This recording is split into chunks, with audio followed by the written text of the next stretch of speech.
Welcome to our channel legal files. नमस्कार दोस्तों, मैं एडवोकेट प्रशांत आपका एक बार फिर स्वागत करता हूं।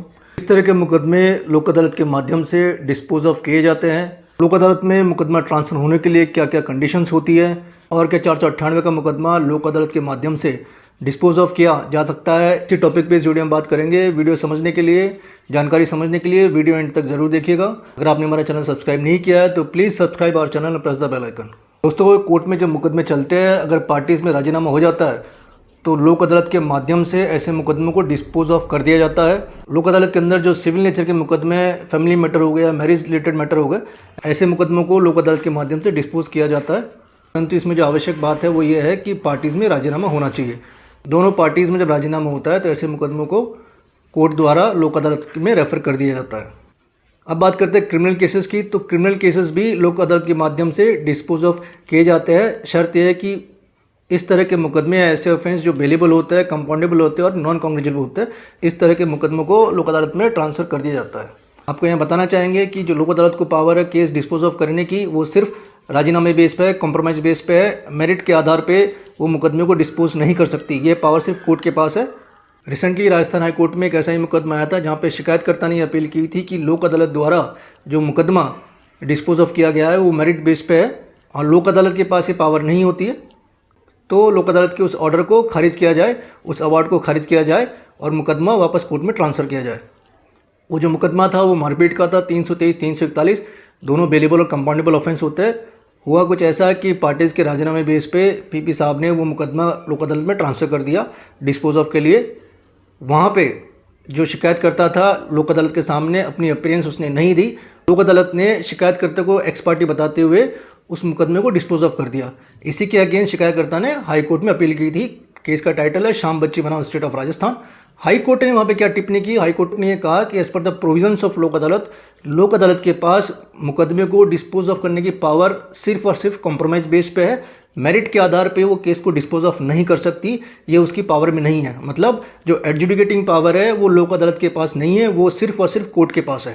क्योंकि शिकायतकर्ता अपीयरेंस में आया ही नहीं, तो इस आधार पे आप किसी मुकदमे को डिस्पोज ऑफ करोगे तो मेरिट बेस पे माना जाएगा। यही वजह है कि राजस्थान हाई कोर्ट ने लोक अदालत के उस फैसले को पलट दिया और वो मुकदमा वापस कोर्ट के अंदर रेफर कर दिया। जजमेंट का लिंक डिस्क्रिप्शन में मेंशन है, आप इसे वहाँ से डाउनलोड करके इसी डिटेल में पढ़ सकते हैं, समझ सकते हैं। बात करते हैं 498 की कि 498 लोक अदालत में रेफ़र किया जा सकता है। आपको बताना चाहूँगा कि 498 भी ट्रांसफ़र किया जाता है, लेकिन कॉम्प्रोमाइज़ बेस पे, जहाँ पे पार्टीज़ दोनों एग्री होती है।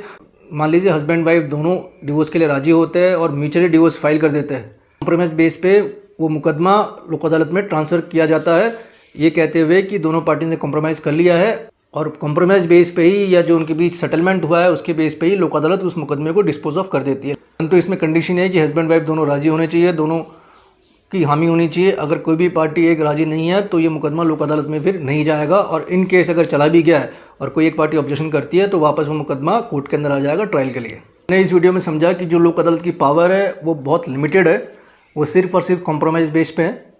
बहुत से मुकदमे होते हैं जहाँ पे दोनों पार्टी सेटलमेंट कर लेती है, तो ऐसे मुकदमों को जब लोक अदालत में भेजा जाता है, कोर्ट पे बर्डन है काम का वो कम होता है, कोर्ट का समय बचता है और कोर्ट जो अदर इंपॉर्टेंट केसेस है उनको समय दे पाती है। कह सकते हैं कि लोक अदालत के अंदर कोर्ट का समय बचता है, दोनों पार्टीज़ का समय बचता है, लेकिन कंडीशन ये है कि दोनों पार्टीज़ कॉम्प्रोमाइज़ होनी चाहिए, दोनों के बीच राजीनामा होना चाहिए, तभी लोक अदालत उस पर फैसला ले सकती है। अदरवाइज़ लोक अदालत को एडजुडिकेटिंग पावर नहीं है, उसे मेरिट बेस पे केस डिसाइड करने की पावर नहीं है। मान लीजिए ऐसा हो कि 498 का मुकदमा है, पत्नी ने एग्री किया म्यूचुअल डिवोर्स देने के लिए। इस पत्नी की टर्म्स एंड कंडीशन में आपने म्यूचुअल डिवोर्स ले भी लिया, लेकिन पत्नी ने लोक अदालत में आने से मना किया या उस केस को वापस कोर्ट में ट्रांसफ़र करवा लिया, सिर्फ आपको हैरेस करने के लिए, आपको परेशान करने के लिए। तो इस स्थिति के अंदर पति के पास सिर्फ एक ही ऑप्शन बचता है कि वो जो डिवोर्स पिटीशन फाइल की है म्यूचुअल डिवोर्स की, उस सेटलमेंट एग्रीमेंट के बेस पे हाई कोर्ट अप्रोच करके उस प्रोसीडिंग को क्वैश करवाए। तो इन केस अगर आपके साथ भी ऐसा होता है कि पत्नी ने म्यूचुअल डिवोर्स ले लिया और 498 का मुकदमा वापस नहीं ले रही है, तो आपके भी जो म्यूचुअल डिवोर्स हुआ है उसके अंदर जो टर्म्स एंड कंडीशन है, जाहिर सी बात है उसमें एक टर्म्स एंड कंडीशन ये भी होती है कि जो मुकदमे एक दूसरे पे किए जा रहे हैं उन्हें वापस ले लिया जाएगा, ये टर्म्स एंड कंडीशन भी होती है। तो इस बेस पे फिर आप हाई कोर्ट अप्रोच करके उस प्रोसीडिंग को क्वैश करा सकते हैं। तो उम्मीद करता हूँ आपको वीडियो अच्छा लगा होगा। लोक अदालत पे आपकी क्या राय है हमें कमेंट करके ज़रूर बताएं। फिर मिलेंगे नई वीडियो में नए टॉपिक के साथ, तब तक के लिए नमस्कार।